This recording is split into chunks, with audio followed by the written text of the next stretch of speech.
a very quacky Christmas? Samantha Duck was getting ready for Christmas. "We wish you a quacky Christmas," she sang as she wound tinsel around the reeds. "What are you doing, Samantha?" asked her friend Sebastian. "Animals don't put up Christmas decorations." "We don't?"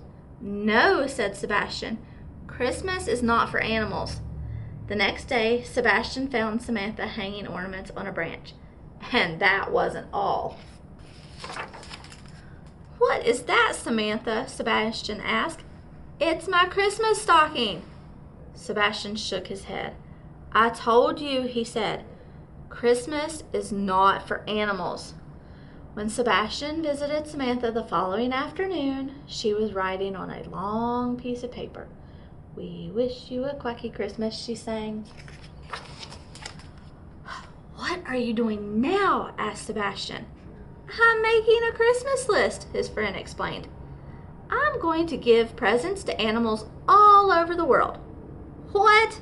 That's impossible," Sebastian said. "Listen to me, Samantha. Christmas is not for animals." "Christmas is about giving and sharing, isn't it?" said Samantha. "It is," Sebastian agreed. "And animals like to give and share, don't they?" "They do," said Sebastian.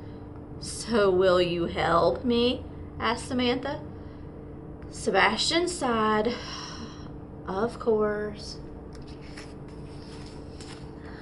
"We'll make all the presents ourselves," Samantha decided. "Make them all ourselves?" said Sebastian. "Nonsense! It can't be done." "Oh, yes, it can," his friend replied. "And we'll ask other animals on the farm to help." Samantha and Sebastian went to the sheep first. "Christmas? For animals? What a wonderful idea," said the sheep. "We'll give you our wool." All that day and late into the night, Samantha and Sebastian knitted the wool into socks with spots and scarves with stripes and hats with pom-poms on top. "We wish you a quacky Christmas," Samantha sang as their needles clicked. The two friends went to the hens next. "It's about time animals celebrated Christmas," said the hens. "We'll give you our eggs." All that day and late into the night, Samantha and Sebastian used the eggs to bake cupcakes. "We wish you a quacky Christmas," Samantha sang as they iced the cupcakes in red and green.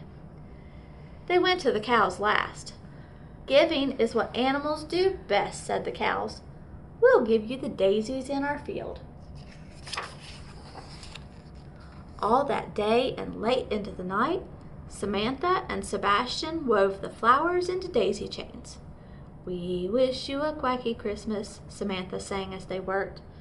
Then they wrapped the hats and the socks and scarves in brightly colored paper, put the cupcakes in crackly cellophane, and tied silver ribbon around the daisy chains. By the time they were done, it was Christmas Eve. "Now we have to deliver all these presents," said Samantha. "Preposterous," spluttered Sebastian. "There is no way we can do it." "Oh, yes, there is," his friend insisted. "We'll ask the donkeys to lend us his cart." Samantha and Sebastian found the donkey in the stables. "Christmas is about sharing," said the donkey. "I would be happy to help share my cart with you." The two friends filled the cart with presents.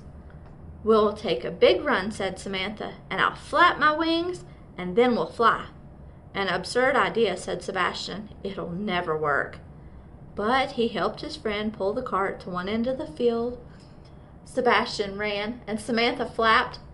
The cart, full of presents, bumped and clattered and rattled and swayed, but it did not fly. "Maybe I didn't flap hard enough," said Samantha. "Let's try again." "This really is ridiculous," Sebastian thought as they turned the cart around. Sebastian ran across the field as fast as he could, and Samantha flapped and flapped. The cart full of presents jiggled and joggled and jounced and bounced, but it still didn't fly. You were right all along, said Samantha sadly. It was impossible. Maybe Christmas is not for animals. Sebastian looked at the cart full of presents.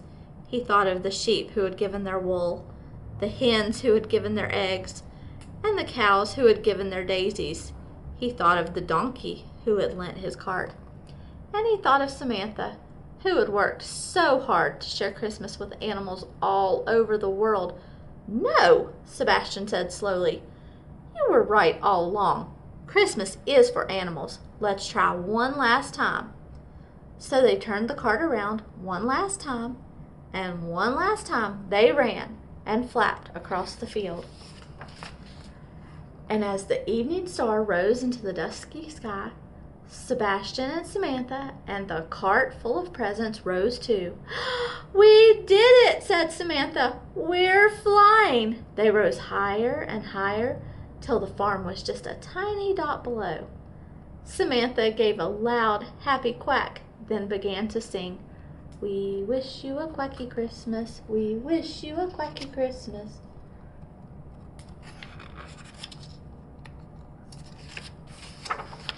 On Christmas morning, animals all over the world woke up to find a special surprise.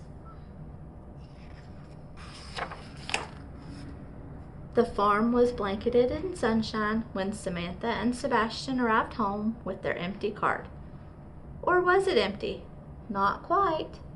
While Samantha and Sebastian opened their presents, they both sang Samantha's favorite Christmas song. We wish you a quacky Christmas, we wish you a quacky Christmas, we wish you a quacky Christmas.